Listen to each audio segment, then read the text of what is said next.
हरी माऊली. तुम्ही नमस्कार hi hello असं काही म्हणत नाही, तुम्ही रामकृष्ण हरी म्हणता. सो वारीचा परिणाम आहे हा.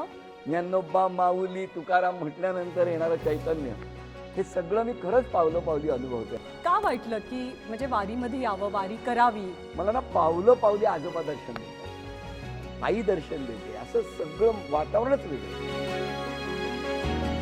समाधी स्थळावर जेव्हा डोकं ठेवलं, मी खरं सांगू माझ्या डोळ्यात घळाघळा पाणी सुरू झालं होतं. संग्राम आणि सावकार पालखीचं सारथ्य करतायत. मला का कोणास ठाऊक त्या दिवशी असं वाटलं ना ह्यांचे पाय चेपून द्यायला पाहिजे. सुचित्राताईंचं काय म्हणणे, तुम्ही दोघे बाप बेटे वारी करताय, तुम्ही तो आनंद घेताय. हे बघ, मला ना ह्याचं असं म्हणावंसं वाटेल, आता ती प्रपंच सांभाळते, आम्ही परमार्थाला निघालोय, तसं काहीचं वातावरण आहे. वहिनी ते माऊली हा प्रवास कसा आहे आदेश बांदेकरांसाठी? आपली आई माऊलीच्या रूपानं माझ्या बरोबर आहे, हा भावजी ते माऊलीतला फरक आहे. इथून पुढे आयुष्याच्या प्रवासामध्ये बोलताना नमस्कार, आदेश बांदेकर आपणा सगळ्यांचं मनापासून स्वागत करतो. मी नसेल त्याच्यात, मी तर माझ्या आयुष्यातनं पूर्ण काढून टाकणार, पूर्ण म्हणजे अजून पूर्ण गेलेलं नाही, बोलताना चालताना येतं, पण ते सुद्धा ज्या दिवशी काढेल ना त्या दिवशी माझी वारी पूर्ण झाली असणार.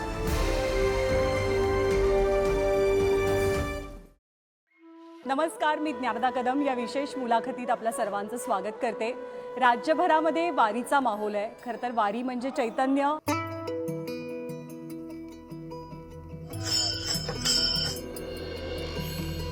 वारी म्हणजे उत्साह, वारी म्हणजे आनंद आणि वारी म्हणजे सकारात्मकता. ही सकारात्मकता आजच्या मुलाखतीमध्ये सुद्धा आपल्याला दिसणार आहे, कारण आपल्यासोबत आहेत आदेश बांदेकर. ते अगदी पहिल्यापासून पंढरपूरपर्यंत वारीचा हा सगळा प्रवास अनुभवत आहेत. त्यांचा अनुभव कसा आहे, वारीमध्ये यावं, वारीचे अनुभव माऊली महाराष्ट्राच्या कार्यक्रमातनं अख्ख्या महाराष्ट्राला सांगावेत असं त्यांना का वाटलं हे जाणून घेणार आहोत. मुलाखतीला सुरुवात करण्याआधी मला वाटतं आपण जिथं आत्ता बसलो आहे ते ठिकाण खूप ऐतिहासिक आहे आणि त्या ठिकाणाबद्दलही आपल्याला बोलायला हवं, सांगायला हवं. हा सईबाई भोसलेंचा वाडा आहे, महाराणी सईबाई भोसलेंचा वाडा आहे. शंभूराजेंचा आजोळ आहे आणि छत्रपती शिवाजी महाराजांचं सासर आहे. आणि 1600 साली हा सगळा वाडा बांधला गेलेला आहे आणि त्या ऐतिहासिक वास्तूत बसून आपण आज ही मुलाखत करतोय. आणि बाजूला या मुलाखतीच्या साक्षीला आहे ते फलटणचं राम मंदिर. त्यामुळे एक विलक्षण योग खरं तर जुळून आलाय. काय भावना आहेत आत्ताच्या? खरंच खूप छान भावना आहेत. या वास्तूबद्दल तू म्हणालीस तसं या वास्तूमध्ये खरं तर अशी परंपरा, वर्षानुवर्षाचं सगळे पुरातन संस्कार हे सगळे इथे आहेत आणि त्यामुळे या वास्तूत बसून बोलताना खूप आनंद होतोय.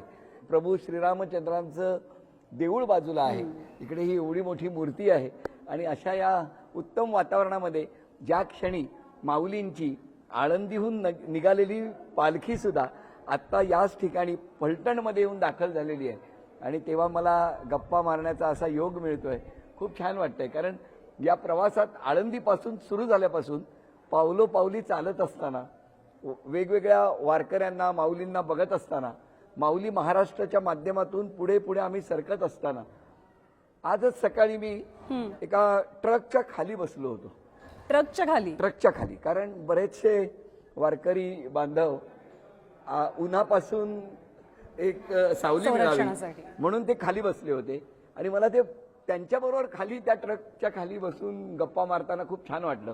आणि त्यानंतर आता थेट या ठिकाणी या अशा ऐतिहासिक वाड्यामध्ये बसायला मिळतंय, खूप आनंद वाटतो. आणि अजून एक सांगत्या, महाराजांचा पण पदस्पर्श या भूमीला झालेला, या वास्तूला झालेला आहे. तर आपण खरंच खूप नशीबवान आहोत. एक गोष्ट मला जाणवली की जेव्हापासून तुम्ही हा सगळा वारीचा प्रवास सुरू केलात, तर मी जेव्हा जेव्हा तुम्हाला फोन केलाय, आपण आत्ता भेटलो, तुम्ही नमस्कार हाय हॅलो असं काही म्हणत नाही, तुम्ही रामकृष्ण हरी म्हणता. सो वारीचा परिणाम आहे हा 100%. कारण कसं आहे, मी या वारीमध्ये अत्यंत साधी, अत्यंत खरी आणि त्याचबरोबर मनानं श्रीमंत असलेली माणसं मला या वारीत अनुभवायला मिळाली. मी त्यांच्याबरोबर चालतोय. सगळ्यात आधी देहूमध्ये जगद्गुरू तुकोबा महाराजांचं दर्शन घेतलं, तुकाराम महाराजांचं दर्शन घेतलं, तिथून निघालो, आळंदीला गेलो. संत ज्ञानेश्वर माऊलींचं दर्शन घेऊन ज्या दिवशी आम्ही आळंदीत होतो प्रचंड पाऊस होता, प्रचंड पाऊस होता, पण त्या पावसात सुद्धा वारकऱ्यांची भक्ती, तत्सुभर सुद्धा कमी झालेली नव्हती. आणि तेव्हापासून ही ऊर्जा आणि त्यांचा तो प्रवास, ते दिवेघाट, प्रत्येक क्षण मी पावलोपावली अनुभवतोय, त्याची अनुभूती घेतोय. तुमची पहिली वारी आहे याआधी केलेली पूर्ण संपूर्ण पहिली वारी. पहिली वारी आहे. का वाटलं की म्हणजे वारीमध्ये यावं, वारी करावी? मुळात कसं झालं, माझ्या मनात इच्छा होती. हा, खरं तर यंदा मी सुचित्राला आधीच म्हटलं होतं की काही झालं तरी यंदा मी आळंदी ते पंढरपूर वारी करणार. इंडिव्हिज्युअल स्वतः येणार, माझ्याबरोबर माझे 2-3 मित्र असे आम्ही निघणार आणि पूर्ण वारी करणार. मला एकदा ती अनुभवायची आहे. योगायोगाने एक दिवस मला सतीश राजवाडेंचा फोन आला. त्यांचे सुमंत बोस हे जे आहेत त्यांच्या मनातली आणि सतीशजींच्या मनातली ही संकल्पना होती की माऊली महाराष्ट्राच्या माध्यमातून संपूर्ण वारीतला माणूस आणि माणसातला देव हे शोधत जायचं, संवाद साधायचा. आणि मग मला इतकी सुंदर संकल्पना समोर आल्यावर जणू काही पांडुरंगाने तथास्तू म्हटलं तसं झालं. आणि मी लगेच क्षणाचाही विचार न करता सांगितलं आपण निघूया. आणि मग ते इतकं काही जमून आलं ना, माऊलींची पांडुरंगाची इच्छा होती म्हणूनच मला वाटतंय आत्तापर्यंतचा प्रवास असा सुखकर झालेला आहे. खरंच ग, म्हणजे ना काय सांगू, पायाला चटके खरंच नाही लागत. ऊन वारा पाऊस याच्यापासून संरक्षण करत पांडुरंग हे सगळ्यांचं ध्येय, त्या वारकऱ्यांचं. टाळ मृदुंगांचा गजर, ज्ञानोबा माऊली तुकाराम म्हटल्यानंतर येणारं चैतन्य, हे सगळं मी खरंच पावलोपावली अनुभवतोय आणि त्यामुळे खूप छान वाटतं. तुम्ही सश्रद्धा आहात. खरं तर तुमची देवावर खूप भक्ती आहे आणि ती तुमच्या डोळ्यातून दिसते आता. खरंच आहे. आणि मी तुला सांगतो ना, म्हणजे असे प्रसंग आहेत. म्हणजे देहूतनं मी निघालो होतो, इंद्रायणीचा असा पूल होता, हा जसा कठडा आहे तसाच कठडा होता. आणि ना मला पटकन एका इंद्रायणीच्या काठी एक असे आजी आजोबा बसलेले दिसले. म्हणून मी ना विचार केला नाही आणि उडी मारली त्या कठड्यावरून. आता उडी मारल्यावर अशा 2-3 पायऱ्या होत्या, तर मी खालून येणाऱ्या ना एक आजी बघितल्याच नाही. आणि माझाच त्या पाऊस पडत होता, पाय थोडासा असं घसरल्यासारखं झालं. मी गेलो, त्या माऊलीनं ना अशा म्हणजे व्यवस्थित होत्या आजी अशा. त्या आजीने मला असं पकडलं आणि मला म्हणाली, लेकरा काळजी करू नको, मी आहे ना तुला सांभाळायला. हे जे वाक्य होतं ना, ते मला असं काय झालं मला माहीत नाही. नंतर मी असं वरती बघितलं तर आजीला एवढं वरती चालून जायचं आहे. म्हणून मी त्या माऊलीचा असा हात पकडला आणि म्हटलं, चला माऊली, मी तुम्हाला सोडतो आता वरपर्यंत, तुम्ही मला सावरलं ना. मी 5 पावलं वर गेलो आणि शेवटची जी पायरी होती ती 3-1 फुटाची असेल, एवढी उंच पायरी.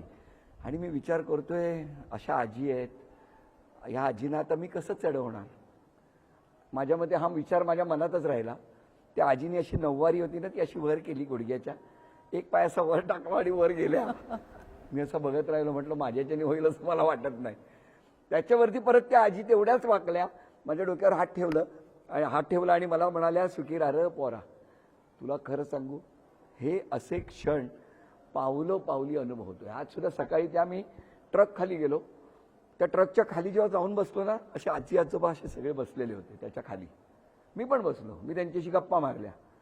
गप्पा मारून जेव्हा निघालो ना, त्या क्षणी एका आजोबांनी पटकन, वरचा ट्रक मला लागेल, शहरातली माणसं ना आपण, ते लागू नये म्हणून, नीट जरा पोरं आपटशील, हे नीट जरा पोरं आपटशील मध्ये ना जी काय म्हणजे मी म्हणतो ना ओलावा होता.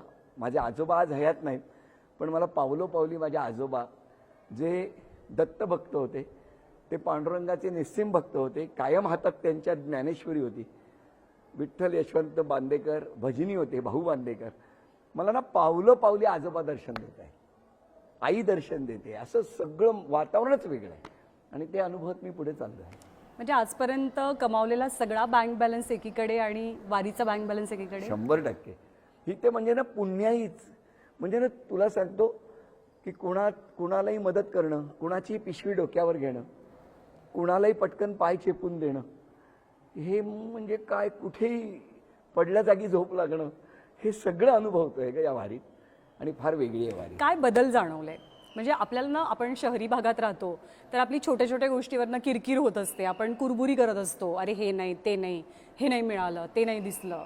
खरं आहे, मला ना या वारीमध्ये खूप काही दिसलं, खूप काही शिकायला मिळालं. शिकणं म्हणजे शिस्त कसली आहे. या वारीत प्रत्येकाने ना किमान एकदा यायला पाहिजे. आपण काय छोट्याशा रील बघतो, बरोबर, हां, आणि ते छान दिसतं, पण या वारीत सत्य काय आहे ना ते अनुभवायला मिळतं. या वारीतली शिस्त तुम्ही विचार करा ना, कुठल्याही तळावरती थांबल्यानंतर ज्या क्षणी वारी निघते ते भला मोठा करणा आहे, त्या करण्यातून तो एक असा आवाज येतो. तो आवाज आल्यानंतर पहिल्या करण्याला लोकांना जागवलं जातं, निघायचंय. दुसऱ्या करण्याला सगळे त्यांच्या क्रमांकावर उभे राहतात आणि तिसरा करणा जेव्हा होतो त्यावेळेला वारी निघालेली असते. म्हणजे रथाच्या पुढे आणि रथाच्या मागे. संध्याकाळी जर आज सुद्धा तुला अनुभवता आलं पालखी तळावर तर अनुभव की इतका टाळ मृदुंगांचा गजर चालू असतो आणि त्या टाळ मृदुंगांच्या गजरामध्ये ते चोपदार असा त्यांचा तो दंड असा वरती करतात. एका क्षणी ती आरोळी होते आणि एका क्षणी पिन ड्रॉप सायलेन्स होतो. टाचणी पडेल तरी आवाज येईल इतकी शांतता होते. इतके लाखो टाळ मृदुंग वाजत असतात, क्षणात थांबलं जातं, सगळं थांबतं. हे काय आहे? आज आपण 10 लोकांना शांतरा शांतरा घरातल्यांना सांगितलं तर राहत नाहीत. इकडे एक टीव्ही वाढवतो, तिकडे एक काहीतरी त्याचं चाललेलं असतं. फार वेगळं आहे, शिस्तबद्ध आहे. वारी शिस्त शिकवते. वारी शिस्त शिकवते तुम्ही सांगितलं, पण वारी वैयक्तिकदृष्ट्याही खूप काही शिकवते आपल्याला. तर तो मुद्दा घेण्याआधी सगळ्यात बेस्ट अनुभव कुठला होता? तुम्ही 3-4 तर सांगितले, पण आत्तापर्यंतच्या या टप्प्यामध्ये भावुक करणारा क्षण कुठला होता? अंतर्मुख करणारा क्षण कोणता होता? माझा अंतर्मुख करणारा क्षण होता ज्या दिवशी मला माऊलींच्या पालखीचं प्रस्थान बघायला मिळालं. मी ज्ञानेश्वर माऊलींच्या त्या गाभाऱ्यात बाहेर होतो. आतमध्ये पालखी कधी निघेल असं वातावरण होतं. टाळ मृदुंगांचा जयघोष चालू होता. मी सुद्धा ज्ञानोबा माऊली तुकाराम असं म्हणत होतो. वरून पाऊस पडत होता आणि तेवढ्यात कसा मला माहित नाही कोणी मला असा दरवाजा उघडला जिथे आतमध्ये जाणं अशक्य आहे. तिथे मी पटकन आत गेलो तर समोर पालखी आणि मग मला तिथे जाऊन बसायला मिळालं. मी माऊलींना सतत बघत होतो. त्याच्यानंतर जेव्हा मी माऊलींच्या त्या संजीवन समाधी जिथे घेतली त्या ठिकाणी समाधी स्थळावर जेव्हा डोकं ठेवलं, मी खरं सांगू माझ्या डोळ्यात घळाघळा पाणी सुरू झालं होतं. याचं कारण असं काय आपण केलंय, असं काय आपलं पुण्य आहे किंवा असं आपण आयुष्यात काय केलंय की ज्याच्यामुळे आपल्याला हे असे आनंदाचे, सुखाचे आणि अत्यंत असे क्षण अनुभवायला मिळत आहेत. तसंच पुढे मी काटेवाडीला गेलो. काटेवाडीला काही नव्हतं, मी असं चालत होतो. त्या दादांनी मला सांगितलं संत तुकोबा महाराजांची पालखी तिथून येते, जगद्गुरु तुकाराम महाराजांची. तर मला त्यांनी सांगितलं की ते अब्दागिरी जरा खांद्यावर घेतात. तर मी नाही कोण म्हणणार, मी अब्दागिरी अशी पकडली. त्याच्यावरती गरुड आणि हनुमंत असं चित्र आहे आणि 400 वर्षाचा इतिहास असलेला ती अब्दागिरी माझ्या खांद्यावर दिली. मी सांगू हे सगळे क्षण मला भावुक करणारे होते. तिथून काहीसा पुढे आलो, पालखीलाच भोई होण्याचा मान मिळाला. म्हणजे ना या गोष्टी ना अशा लाखो भाविकांमधून आपल्याला ज्या वेळेला तो क्षण अनुभवायला मिळतो ना, हे सगळे भावुक करणारे क्षण आहेत. भावुक होतो आपण, अंतर्मुख होतो, आपल्याशी संवाद साधू लागतो कदाचित. पण आव्हानं सुद्धा येतात आणि कठीण आव्हानं सुद्धा असतील खूप. म्हणजे तुम्ही कदाचित पहिल्यांदा इतके चालले असाल सलग. हो हो. म्हणजे एक्सरसाइज आणि हा भाग वेगळा आहे, पण हे असं चाललं तर आव्हानं कोणकोणती होती? नाही, आव्हानं म्हणजे कसे दिवेघाटासारखं आव्हान आहे की दिवेघाटापर्यंतचा जो टप्पा आहे ना तोच फार वेगळा आहे. बरं, हडपसरवरून जेव्हा माऊलींची पालखी निघाली त्याच्यानंतर एका बाजूनी तो रस्ता पार करत करत करत टप्प्याटप्प्याने ती वडकी गावात येते. तिथे एक विसावा असतो. मग वडकीपासूनचा जो दिवेघाट आहे तो फार वेगळा अनुभव होता. त्याच्यात आळंदीमध्ये मी जेव्हा त्या दोघांना भेटलो तोही क्षण माझ्यासाठी आनंदाचा होता. म्हणजे आधी दोघांना भेटलो, संग्राम आणि सावकार, जे पालखीचं सारथ्य करतायत. मला का कोणास ठाऊक त्या दिवशी असं वाटलं ना ह्यांचे पाय चेपून द्यायला पाहिजे. मी त्यांचे पाय चेपून दिले आणि नीरा नदीच्या काठी जेव्हा नीरा स्नान होतं तिथे आलो ना तेव्हा मी विचारलं आता हा राजा म्हणजे राजा आणि प्रधान की संग्राम आणि सावकार? तर ते म्हणाले नाही आता राजा आणि प्रधान आहे.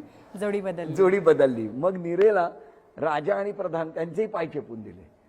मला असं वाटतं पाय चेपून देणं यापेक्षा ना आपण चालतो आहोत, कित्येक किलोमीटरचा हा प्रवास आहे, त्याच्यात ते इतकं मोठं वजन घेऊन त्यांचं काय वेगळं पुण्य असेल की माऊलींची पालखीचे भोई ते होत आहेत.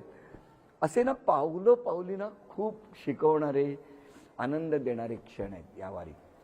तुम्ही एक फोटो शेअर केलेलात वारीच्या खूप सुरुवातीच्या टप्प्यामध्ये, तो सोहम सोबतचा होता. हो आणि तुम्ही म्हणालात की माझा पुंडलिक माझ्यासोबत आहे. वारीमध्ये नाती नव्यानं भेटतात. हो भेटतात ना. आज सकाळीच मला आजच 2 बहिणी भेटल्या होत्या, हां. वयस्कर होत्या आणि नणंद आणि भाऊजाई होती. तसंच वारीतला पुंडलिक तू म्हणाली सोहम माझ्या बरोबर आहेच, पण ना मला वारीतला पुंडलिक शोधता शोधता आळंदीमध्ये वारीतली मुक्ताई भेटली. अच्छा. आई वडील दोघेही वारीला निघालेत आणि पाठून एक ताई चालत होती आणि त्यांचे तिघांचे कपडे त्या ताईच्या डोक्यावर होते. तिचंही लग्न झालेलं होतं आणि ती सासरच्यांना सांगून आली होती की मला आईबाबांना वारी घडवायची आहे. त्यामुळे ती वारीतली मुक्ताई पण मला भेटली. खरंच म्हणजे हे सोहम माझ्याबरोबर आहे, सोहम माझ्याबरोबर ही वारी करतोय, हे असं अचानक सगळं घडून आलेलं आहे. आणि त्यामुळे तो ज्या दिवशी मला फोटो आम्ही काढला त्या दिवशी मी मुद्दाम टाकला होता, कारण मी वारीतले पुंडलिक शोधायला निघालोय, वारीतले लक्ष्मीनारायण. कारण ना खरंच सांगतो की वर्षानुवर्ष अनेक अडचणींवरती मात करून एकमेकांच्यावर विश्वास ठेवून या वारीमध्ये 60-60 वर्ष वारी करणारी लोक पण मला अनुभवायला मिळाली आणि सुखाने संसार करतायत. त्यांना काय लागलं म्हणजे परवा एक आजी मला म्हणाल्या, म्हटलं तुम्ही दरवर्षी येता का? ती म्हणली हो, गेल्या वर्षी नव्हते आले, यंदा आले, कारण मला ना ह्यांचे हे नाही तर स्वतःचे कपडे स्वतः धुतात ना, म्हणून मी आले यंदा, त्यांचे कपडे तरी धुवून देता येईल म्हणून. म्हणजे ना काय भाव आहे. आणि ह्याच्यात ना कुठलंच काही असं खोटं नाहीये ग, सगळं खरं आहे, सगळं खरं आहे. म्हणजे कोणी पण आपल्याला काय आपल्याला भूक लागली असेल असं वाटलं तरी कोणाच्याकडची पटकन एक अर्धा चतकोर काढून समोरच्याला देतो. स्वतःच्या पोटात काय पडेल माहिती नाही. संत गाडगे बाबा महाराजांची पालखी मिळाली, ते तर पुढे चालतायत आणि जिथे जिथे हे माऊलींचे थांबणं आहे, विसावे आहेत, ते तिथे येऊन साफसफाई करतात स्वतः आणि पुढे जातात. किती मोठं आहे हे. एक वेगळं सायन्स म्हण, काही म्हण, तू मॅनेजमेंट म्हण, की हे मॅनेजमेंट फार वेगळं आहे. जे मॅनेजमेंट स्कूल आहे मोठं, प्रचंड विद्यापीठच आहे डायरेक्ट. हा, विद्यापीठ आहे स्कूल म्हणण्यापेक्षा.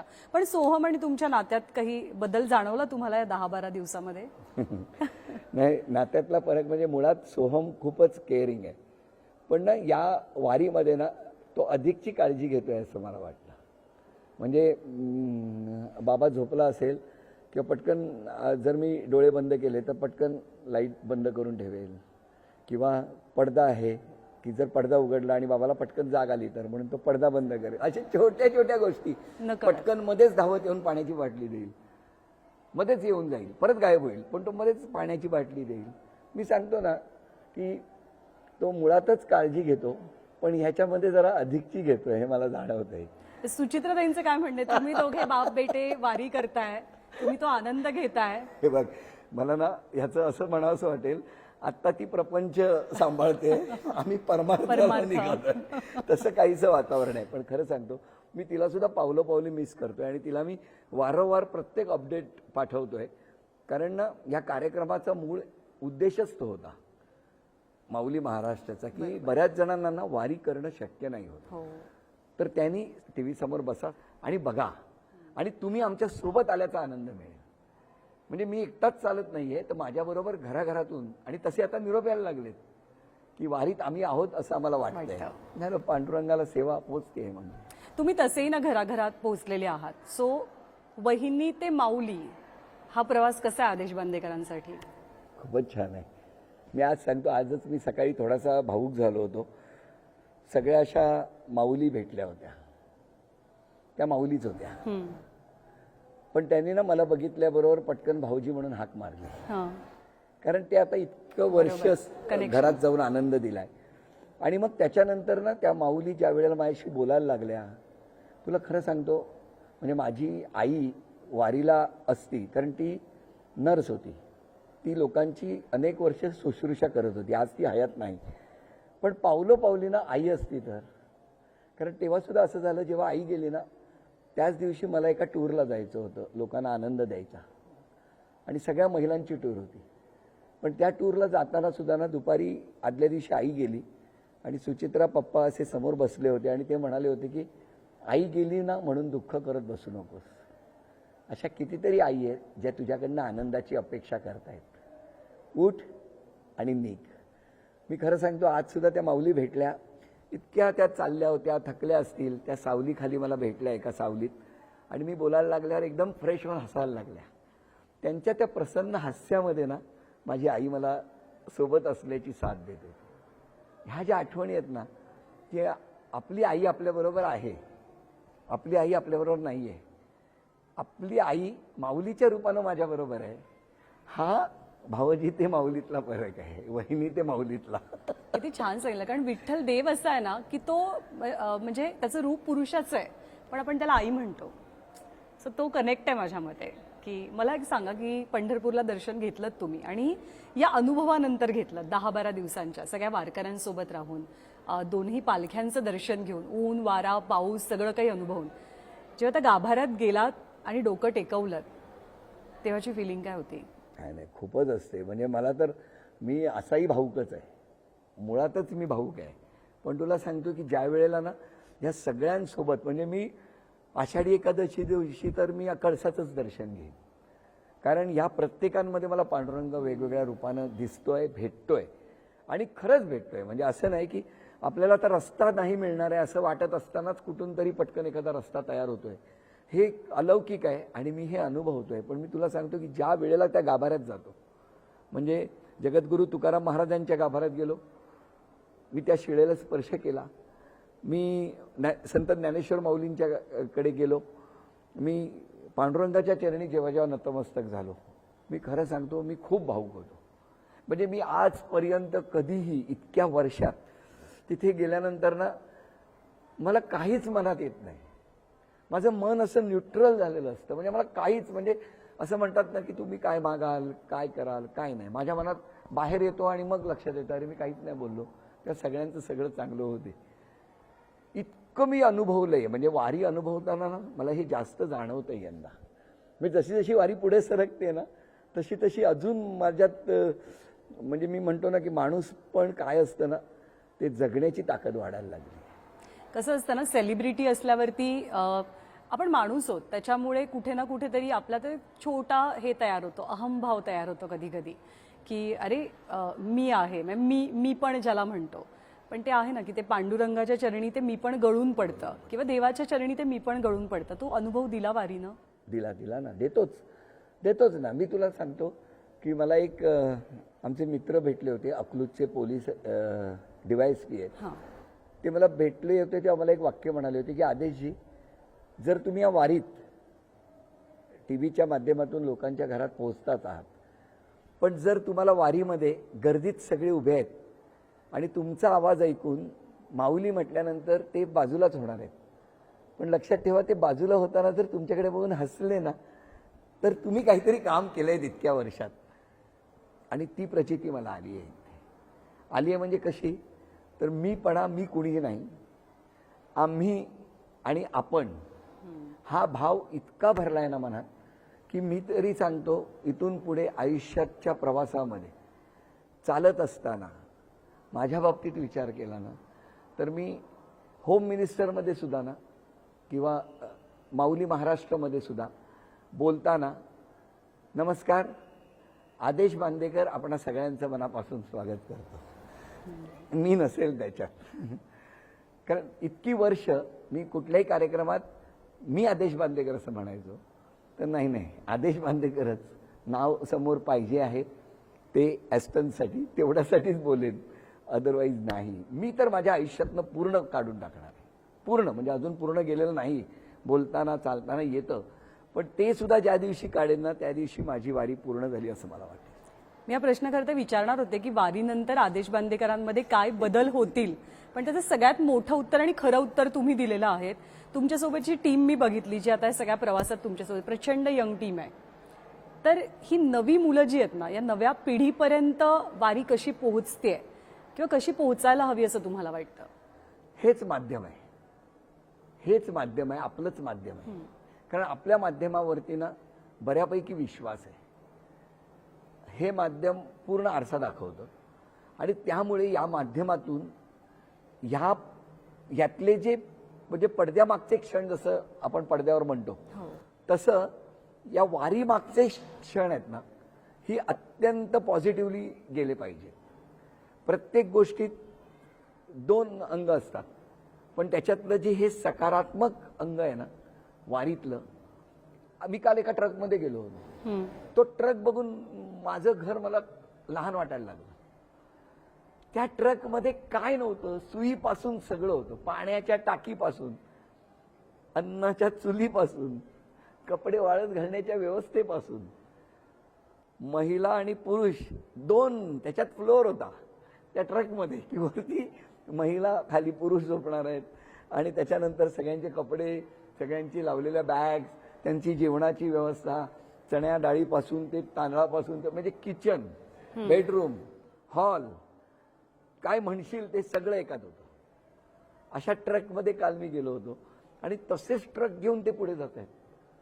म्हणजे किती नियोजन आहे प्रत्येकाचं, फारच सुंदर. वारकऱ्यांचं जीवन तुम्ही खूप जवळून अनुभवता गेले काही दिवस. वारकऱ्यांकडनं प्रत्येकानं काय काय शिकण्यासारखं? शिस्त एक तुम्ही सांगितलं, शिस्त आहे, नियोजन आहे, सगळ्यात महत्वाचं म्हणजे ध्येय. या वारीमध्ये त्या सगळ्या वारकऱ्यांचं ध्येय आहे पांडुरंग भेटीचं. जे ध्येय नजरेसमोर ठेवलं आहे ते गाठायचं असेल तर येणाऱ्या पायाला लागणारे चटके कुठेही ते नाउमेद होत नाहीयेत. पाऊस येऊ द्या, ते भिजतायत, ते स्वतःचे कपडे सुकवतायत, पुन्हा त्याच्यात ते चालतायत, ते स्वतःचे कपडे धुतायत, ते वाळत, म्हणजे ना येणाऱ्या प्रत्येक संकटावर मात करून मला माझं ध्येय गाठायचं आहे हे एकदा मनाशी ठरवलं ना, प्रत्येकाने वारकरी म्हणून या वारीत यायला पाहिजे, वारकरी म्हणून. आणि त्यांनी एकदा ते त्यांच्याकडे बघितलं ना की लक्षात येतं, आपण छोट्या छोट्या कारणावरून हताश होतात. काही मुलं नैराश्याकडे जातात. वारीत या, एक वेगळी ऊर्जा मिळते. काय आहे, मग एक संध्याकाळी, बरं काही नाही, मला एक आजोबा भेटले होते नीरा नदीच्या काठी, 40 वर्ष ते घरीच गेलेले नाहीये. ते आळंदी ते पंढरपूर, पंढरपूर ते आळंदी, आळंदी ते पंढरपूर, पंढरपूर ते सगळा प्रपंच तिकडे आहे, व्यवस्थित आहे, घर, मुलं सगळी शिकतायत. एक वासुदेव काका भेटले होते, ते मला भेटले पंढरपुरात आणि मी आळंदीला गेलो तर ते होते आळंदीत. इतका प्रवास करून परत तिकडे पोहोचले होते. आणि त्यांची तिन्ही मुलं उच्च शिक्षित आहेत. मला म्हणाले 1 रुपयाच्या दानावर मी दान पावलं मागत फिरत असतो, 1 रुपया मला मिळतो. आणि त्या 1 रुपयामध्ये माझी तिन्ही मुलं उच्च शिक्षित झाली हो. म्हणजे काय. आणि म्हणाली मी काय करतो, तर मी दान मागतोय आणि त्यातून लोकांच्या सुखासाठी प्रार्थना करतोय. हे सगळी अंग आपल्याला अनुभवायला मिळतात, जी मी अनुभवतोय. हा अनुभव असाच वृद्धिंगत होत राहू दे. आणि कधी कधी ना योग जुळून यावे लागतात आयुष्यामध्ये. तसा आजचा हा योग मला वाटतं जुळून आला या वास्तूमध्ये ही मुलाखत करण्याचा. बरेच दिवस आपण ठरवत होतो खरं तर, पण तो कदाचित योग होता की या वास्तूत ही मुलाखत व्हावी, फलटणच्या राम मंदिराच्या साक्षीनं ही मुलाखत व्हावी आणि पांडुरंगाबद्दल आपण बोलावं, वारकऱ्यांबद्दल बोलावं. तर वारकरी म्हणजे ऊर्जा आहे खरं तर. वारकरी म्हणजे अखंड सकारात्मकतेचा एक स्रोत आपण म्हणूयात. आणि ही सकारात्मकता जर का अनुभवायची असेल, ही सकारात्मकता अंगामध्ये भिनवायची असेल तर एकदा तरी वारी करायला हवी, हे नक्की आहे. तुम्हाला, तुमच्या टीमला मनापासून शुभेच्छा आणि आभार. रामकृष्ण हरी. रामकृष्ण हरी माऊली, रामकृष्ण हरी. रामकृष्ण हरी. या विशेष मुलाखतीमध्ये यानंतर आपण इथेच थांबतोय. ताज्या बातम्यांसाठी पाहत रहा न्यूज 18 लोकमत.